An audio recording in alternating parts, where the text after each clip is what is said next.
Outubro Rosa. Há uns anos se intitulou aí o mês de outubro como um mês de atenção à prevenção ao câncer de mama.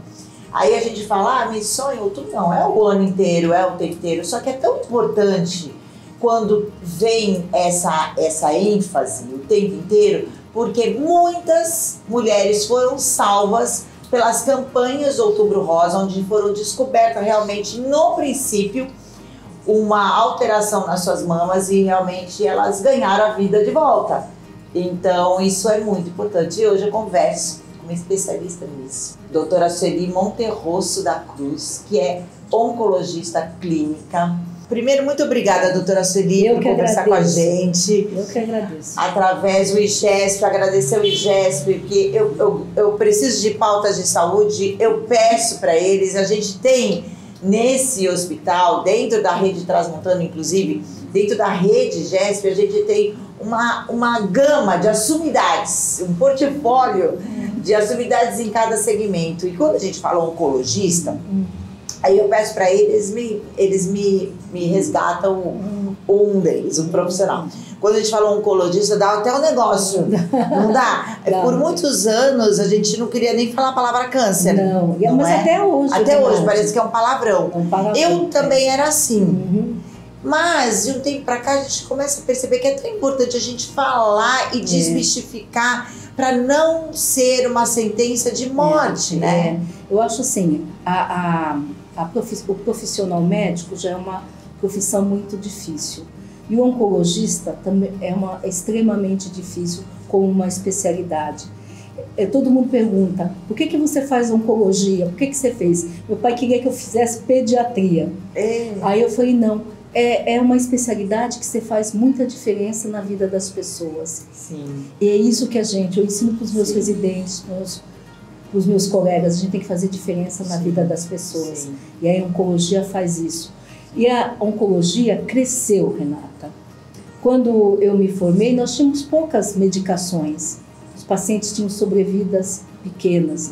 Hoje, com a Sociedade Brasileira de Oncologia falar que você vai ter 74 mil casos novos de câncer em 2024.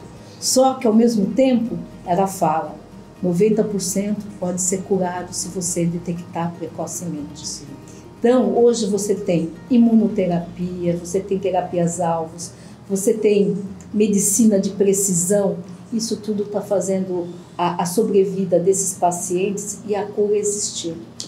Vamos conversar primeiro sobre essa questão do medo das pessoas, da palavra câncer, da palavra oncologista. Ai, vou a um oncologista. Esse medo, lógico, é real, porque a gente tem realmente... a gente gostaria de não ter nunca nenhuma doença. A gente só tem, assim, a gente acaba só tendo as notícias ruins da doença. Pois é. Não os vencimentos da doença, os ganhos, né? A gente pode naturalizar hoje a conversa sobre câncer, a gente pode naturalizar a conversa sobre o câncer como algo que é, como você mesma falou, já foi detectado que haverá um crescimento muito grande de câncer no mundo. Então a gente precisa naturalizar isso, né? Eu falo sempre pro pessoal, diabetes a gente cura, Renata? Pois é. Cardiopatias a gente cura? O que a gente cura em medicina? Infecção. Sim. Então o câncer é uma doença que está se tornando cada vez mais crônica. Lógico, às vezes acomete pela não prevenção, acomete avançada essa doença, bem avançada, e você tem os óbitos relacionados a isso. Mas você tendo uma prevenção precoce da doença, você consegue ter vários ganhos. E mesmo na doença metastática, que a gente chama hoje, o que é uma doença metastática?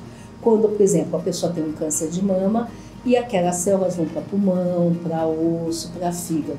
Mesmo assim, com o advento desses novos tratamentos, você consegue ter ganhos de sobrevidas e qualidade de vida para esses pacientes. Sim. Por isso que eu falo, quando você falou o medo da palavra, o medo da pergunta, eu falo para todo mundo, não tenha medo de perguntar, pergunte. Pergunte para o seu médico, Não pergunte pro Google, não pergunte pro vizinho. A pergunta salva, né? E quando fala em metástase, também é outra coisa que assombra a gente, né? E aí, quando as pessoas... Muitas vezes eu ouvi assim, agora... De alguém, né? Agora deu metástase, já faz assim, como entrega para Deus porque deu metástase. Não, então mesmo com a metástase... Você não fala em cura, mas você tem a qualidade de vida e você tem o tratamento dessa paciente para segurar o prosseguimento dessa doença, essa doença avançar mais, né? Então, tem vários tratamentos que você pode utilizar. Por exemplo, tem uma doença no osso, você tem remedinhos próprios para esse osso, para melhorar a dor. Você tem tratamento de rádio para tirar a dor, para que essa doença não avance. Então, você, mesmo na doença metastática, você consegue fazer tratamento. Eu tenho uma paciente, eu vou contar, uma paciente que me causou muito estresse. Era uma paciente jovem, 32 anos, chegou para mim grávida de 3 meses. Nossa. Com câncer de mama avançadíssimo. Nossa. Aí nós tínhamos que cuidar dela e cuidar da criança. Meu Deus. Ela tinha perdido a mãe há 3 anos com câncer de mama igualzinho. Fizemos a químio, ela teve o bebê, ainda era na época da Covid, ela teve uma endocardite por conta da Covid, um processo inflamatório nas válvulas cardíacas, teve o bebê, fizemos a cirurgia, 1 ano depois ela teve tumorzinho no pulmão, fizemos a químio e ela está agora, a criança dela está com 3 anos. Gente, e mesmo grávida ela pôde fazer quimioterapia pode. E não afetou a criança? Não afetou, danadinho. Olha, e você sabe que eu conversei com a doutora Tânia, fui lá para São Paulo, no IGESP, conversei com a doutora Tânia, que é a coordenadora do setor da oncologia do IGESP, da rede IGESP, e ela falou do aumento das mulheres com câncer de mama, novas, jovens, então esse é um caso. É um caso, está tendo muito aumento abaixo dos 30 anos. Por que será, doutora? Eu acredito que é o estilo de vida, a alimentação, que está fazendo essas mutações que a gente chama somática, mutações da célula. Porque se você for ver, a maioria das pessoas acha que o câncer é genético, né, Renata? E só 10%. Só 10% é. E o que é o câncer? O câncer são alterações nas células que ocorrem, mutações. Por exemplo, a gente tem uma enzima na célula, vou dar um pequeno exemplo, chamado P53. Ele faz o quê? Ele olha se aquela célula tem defeito ou não. Tendo defeito, ele elimina aquela célula. Mas só que ele pode estar com defeito. Então ele não vê que a célula tem defeito, essa célula sai e vai crescendo, vai sendo uma célula ruim. Tá. E você não só tem, você tem vários mecanismos, são inúmeros. E a maioria deles a gente ainda não conhece. Mas eu acredito que com o avanço que nós estamos tendo em pesquisa agora, com a abertura de pesquisa de células, de sangue, de biópsias líquidas que estão se fazendo, a gente vai ter cada vez mais o diagnóstico precoce do sangue. Já pensou você, fala assim, vou tirar meu sangue, deixa eu ver se eu tenho muita célula circulante anormal. Sim. Hoje não dá para fazer isso. Existem pesquisas muito grandes nos Estados Unidos, algumas pesquisas com o Brasil sendo feita, mas a gente ainda não tem como fechar nisso.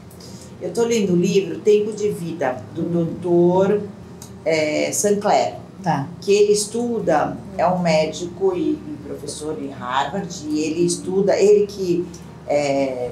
tem várias pesquisas, inclusive do resveratrol, e o foco dele é a longevidade, e ele coloca a velhice, o envelhecimento, como uma doença, porque o envelhecer, ele é natural, vamos envelhecer e queremos ficar bem velhinhos, a gente quer ficar bem velhinho.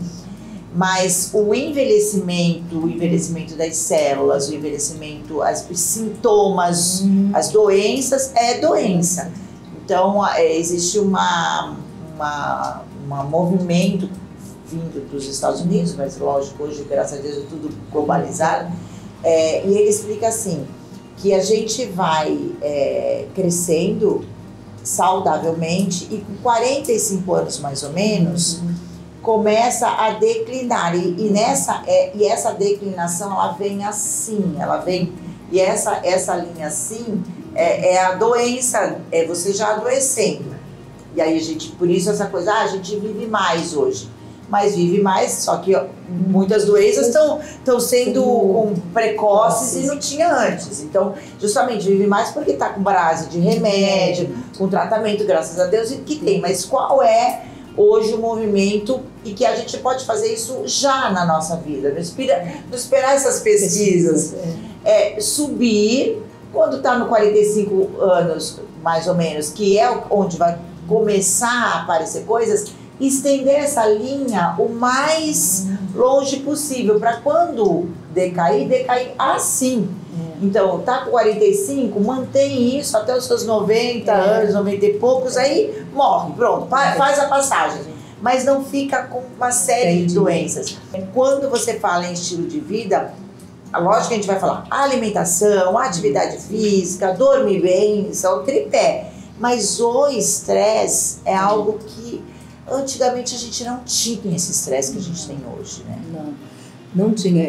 Você falando do seu pai, eu estou lembrando meu pai como trabalhador.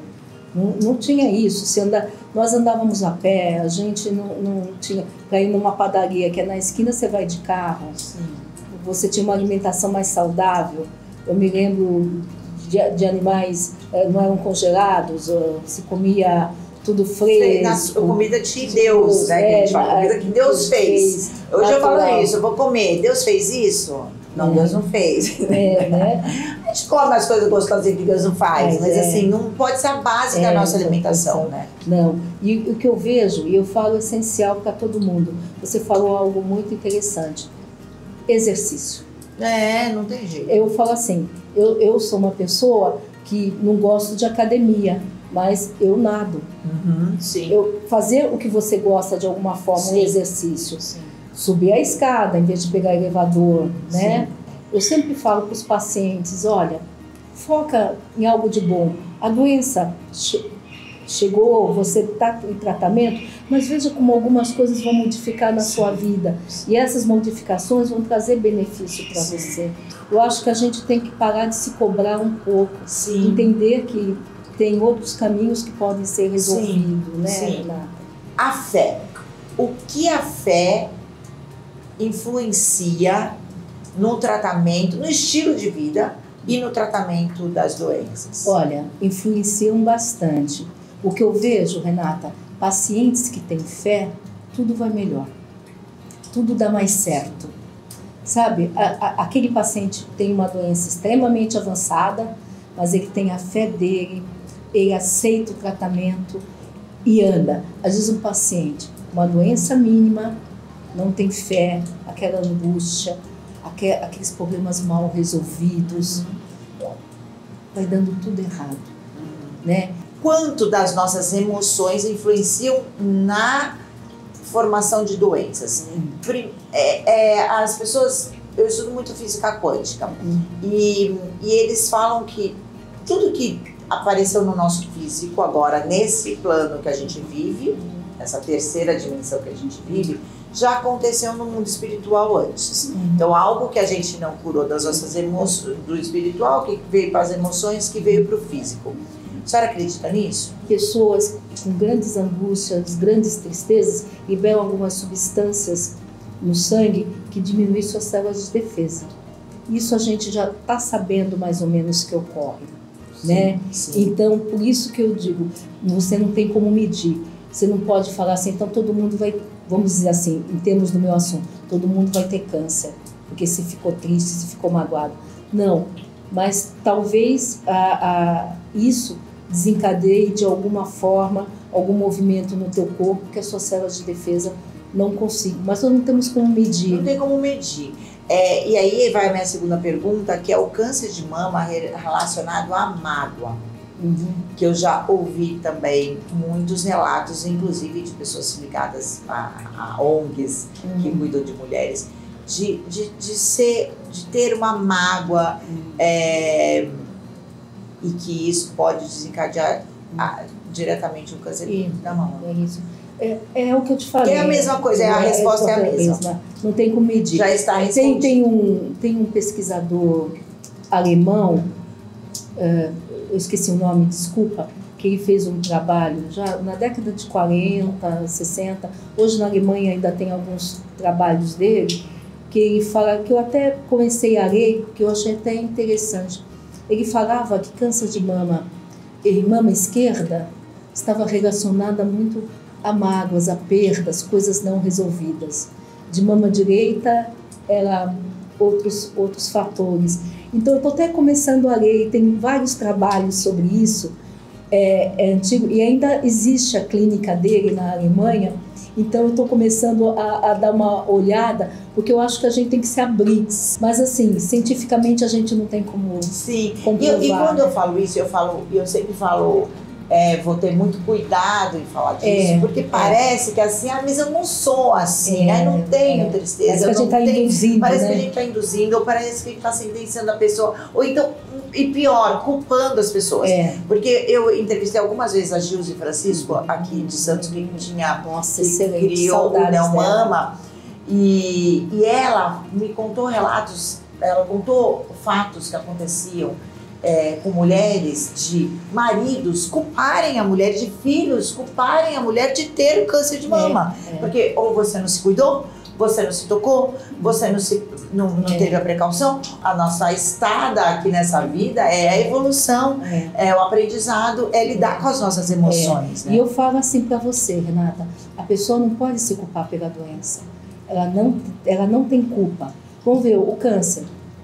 Que a gente havia conversado, quantas alterações você tem dentro de uma célula que pode provocar aquilo, né? Sim. Agora, sobre a prevenção, a gente já falou, que especificamente do câncer de mama, quando eu conversei com a doutora Tânia também, a gente falou de alimentação, estresse, exercício físico, não tem jeito. Isso tanto antes como depois, tabagismo, álcool. Tabagismo é sério, porque o tabagismo é a pessoa que fuma, o fumante passivo também, que está ali, mais de 1000 substâncias no cigarro, arsênico. Essa lei de não ter fumantes em lugares fechados, foi excelente. Gente, isso é sensacional. Foi excelente. Outra coisa, quando a gente fala em tratamento, você já começou o programa já falando sobre isso, dos avanços todos. Existem hoje a quimioterapia, que também é outra palavra que assustava a gente. E tem vários. Hoje não é só quimioterapia injetável, tem vários. A gente assim tem como tratamento nos cânceres em geral, a gente tem a cirurgia, né? Hoje a gente tem cirurgias extremamente avançadas, cirurgias robóticas, que você consegue operar o paciente minimamente invasivo, né?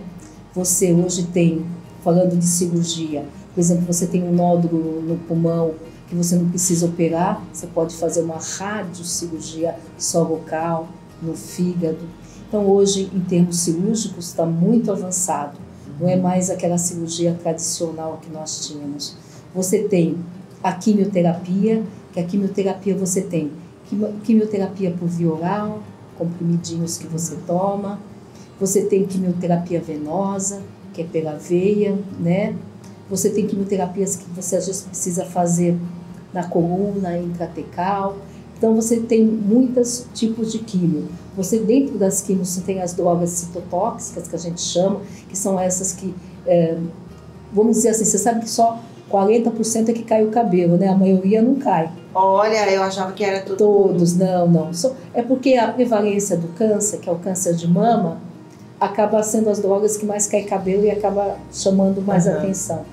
Você tem as imunoterapias, você tem as terapias-alvos. Por exemplo, a gente tem no câncer de mama e em outros cânceres, uma chamado HER2, CERB-B2, que é que nem se fosse um porteiro da célula, um zerador da célula nossa. Ele vai lá, abre a célula para divisão. Todos nós temos isso. Só alguns tumores, ele está muito expressado, está muito grande. Então você tem uma substância, trastuzumab, que é só para aquele que é o Herceptin, só para bloquear aquela enzima. Tem até um filme no Netflix do descobridor dessa substância. Agora, e lá no IGESP a gente tem esses tratamentos todos? Tem tudo. Todos tem esses tratamentos. Tudo. Gente, eu sou fã. Assim, hoje em dia, todos os tratamentos, os pacientes falam, mas doutora, o que eu tenho que fazer? Porque são protocolos. A gente tem protocolos de estudo. Por exemplo, o oncologista não fala assim, eu vou fazer isso da minha cabeça, que eu acho legal. Não. É tudo protocolo de estudo, tudo baseado em trabalhos científicos, né? Que fazem com que você respeite e faça a droga adequada, o tratamento adequado para o paciente. O que é mais bonito do seu trabalho? Eu acho que é mudar a vida das pessoas. Eu acho você acolher as pessoas, você olhar para as pessoas, tocar na vida delas. Sim. Eu acho isso me emociona muito. Porque a pessoa, quando vem com aquela notícia, Renata, é muita dor. Sim. Ela, é como se ela já tivesse um atestado de ida. Né? Aí você tem que falar para ela, fazer ela entender que não, que a vida está aí. E ela aprender também uma coisa que eu falo para os pacientes, Renata, que ela tem que dividir. Ela não tem que ficar com aquilo para ela. Ela tem que dividir com a família. A família tem que estar aí. Os amigos, que ela fala, eu não vou contar para meus filhos, eu não vou contar para ninguém. Não, conte, pergunte, divida, né? E fale com o seu médico, não fica angustiada, não fica com dor. Eu acho que essa mudança de você ter com o paciente, você poder acolher, abraçar, segurar, é o que mais eu amo da minha profissão. Santos é uma cidade referência no Brasil em saúde, do SUS, que eu trato SUS. Então, é de referência. Pela Sociedade Brasileira de Mastologia e de Oncologia, nós predizemos que deve ser aos 40 anos. Mas pelo Ministério da Saúde, o Ministério diz que mamografia deve ser aos 50. Santos não, a gente faz aos 40. Porque é o melhor... Pelo SUS. E se você for pensar, 10 anos que você já vai estar protegendo, ganhando essas mulheres. E mistificar a mamografia, não tem problema nenhum aí ir lá e fazer, não tem nada. Eu não sei porque que as mulheres falam tudo, mamografia, gente. Segundos a gente faz a prevenção, o toque também, de se tocar. Tem mulheres que não se tocam porque com medo de achar o nódulo. Mas se você achar o nódulo, você já vai ver, já resolve. Que você ele não vai prevenir, porque aí o nódulo já está lá. Mas ele vai te reduzir o tratamento, a vida, na verdade você ter a vida aí pela frente, né? E é o que eu falo, eu acho que o mais importante é a mulher e o homem. Não podemos esquecer que o homem também pode ter câncer de mama. Sim. É muito baixo, 3, 4%, mas pode ter. Mas a mulher conhecer o seu corpo. Vamos falar, a gente está tendo uma incidência de câncer de cólon, reto. A mulher tem que ver alterações na fezes, ver se tem sangramento, se aquela fezes antes era de tal forma, agora as fezes estão fininha, se dói, se sangra. Tem que se palpar as mamas, conhecer as mamas. Levanta a mão, põe a mão aqui, protusa para frente, deita para ver se palpa deitadinha, porque às vezes o nódulo tá mais interno, quando você deita, ele se expõe. Então tem que se examinar, porque a gente sabe quando algo de errado está. E dói o nódulo, não? Normalmente é indolor. Então, normalmente ele é indolor, você palpa. O que você tem que ver, às vezes a pele fica que nem uma casca de laranja também. Observar se a pele fica vermelha, se sai secreção pelo mamilo. Às vezes sai uma secreção que a gente chama de água de rocha, água branquinha. Às vezes pode sair uma secreção vermelha pelo mamilo. Às vezes o mamilo, você vai notar que teu mamilo está um pouco retraído, está diferente. Pô, meu mamilo não era assim, o que está acontecendo? Tudo isso deve chamar a atenção da mulher, essas alterações. E se palpar, né? A palpação. A mulher que amamenta, é verdade que ela tem menos propensão a ter câncer de mama? Sim, diminui, é um dos riscos que diminui. Que amamenta, que tem filhos mais nova, né? Estaria relacionado a um dos riscos, diminui risco. Então eu que tive com 19 anos, amamentei 2 anos e meio, um ano e meio. Está protegida. Mas eu faço sempre a mamografia, eu me toco sempre. Às vezes dá uma aflição, porque dói, porque a gente tem muitas glândulas mas a gente tem que... E entender que a mamografia é a partir dos 40. Abaixo dos 40, você tem um ultrassom. Tem ultrassom, E se você tem uma história familiar importante, de mãe, de pai, apesar de ser só 10%, mas tem que olhar. Tem que olhar e fazer ultrassom. Se aquele ultrassom não resolver, a gente tem ressonâncias hoje que você pode fazer nesses pacientes mais jovens, que ajudam bastante. Ai, muito obrigada por responder tudo, por um ter umas que a gente não combinou nada antes. Tem gente que fala assim, você vai me perguntar, Renata, porque já sabe que eu fujo do protocolo. E aí, porque eu quero fazer perguntas que eu tenho. E muito obrigada. Eu que agradeço a oportunidade, espero ter contribuído. Por mais médicos e seres humanos, como a doutora Sueli, quem estiver vendo esse vídeo, essa nossa conversa em qualquer dia, apesar de hoje ser dia dos médicos, que seja todo dia mesmo. E eu queria dar felicidade para meus colegas médicos também, viu? Porque é uma profissão muito difícil e cada vez mais difícil a gente está vivendo, né? Então eu quero que eles tenham muito orgulho da profissão e que eu tenho muito orgulho de todos os amigos que eu tenho e do meu grupo de oncologia, que são excelentes, são ótimas, são pessoas que fizeram muita diferença na minha vida. Ai, parabéns por esse olhar pela vida, pelo mundo, pelo ser humano. Parabéns, IGESP, por ter esse tipo de profissional na sua rede e essa rede tão humanizada que é esse grupo todo, que eu tenho muito orgulho de estar junto. Obrigada. Eu que agradeço.